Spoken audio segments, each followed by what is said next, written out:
Sir क्योंकि आज बात लिक्विडिटी की भी हो रही है, एसएलआर है, लिक्विडिटी आपने बहुत अच्छे से अभी हमें समझाया भी था इनफैक्ट। सर अगर डेट फंड की हम लिक्विड फंड्स की बात करें तो सर इनमें लिक्विडिटी कितनी तेज होती है, एक बार हमारे दर्शकों को आप ये समझा दीजिए। देखिए, अमूमन गवर्नमेंट पेपर्स में ही निवेश होता है, ज़्यादा वहाँ पे रिस्क नहीं लेते हैं। बहुत ही कम रिस्क वाला फंड कह सकते हैं उसको। और पैरामीटर भी देखेंगे तो बहुत ही लो रिस्क लो रिटर्न वाले फंड होते हैं। और लिक्विडेट यानी अगर मैंने आज निवेश किया और मुझे कल पैसों की ज़रूरत है तो डेफिनेटली मैं लिक्विड फंड में से मैं आराम से निकल सकता हूँ।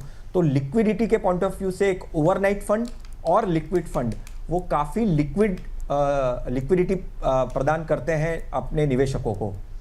बिल्कुल सर। और यहाँ पर सर एक सवाल और है यहाँ पर कि एसएलआर से पोर्टफोलियो में डाइवर्सिफिकेशन किस तरीके से आता है, कैसे कर सकते हैं यहाँ पर?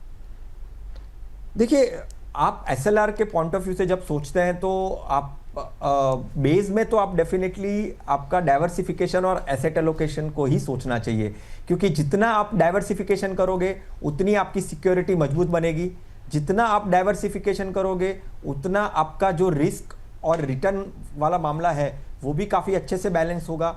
और लिक्विडिटी के पॉइंट ऑफ व्यू से भी आप सिर्फ स्मॉल कैप में नहीं डाल रहे हो या तो आप सिर्फ मिड कैप में नहीं डाल रहे हो, बट आप जितना डाइवर्सिफाइड करोगे, डिफरेंट कैटेगरीज में डालोगे, तो एसएलआर मुझे लगता है कि जब डाइवर्सिफाइड पोर्टफोलियो बनाते हैं ना तो अपने आप आपका एसएलआर जो है ना वो काफ़ी स्ट्रांग हो सकता है। ठीक है सर। हम अपने अगले सेगमेंट एनएफओ पे जाएंगे, उससे पहले सर एक सवाल मैं और जानना चाहती हूँ, एक जवाब, कि अगर कोई नया निवेशक है सर, एकदम न्यू इन्वेस्टर है, तो उसको एसएलआर के फॉर्मूले को कैसे समझना चाहिए अपने निवेश से पहले?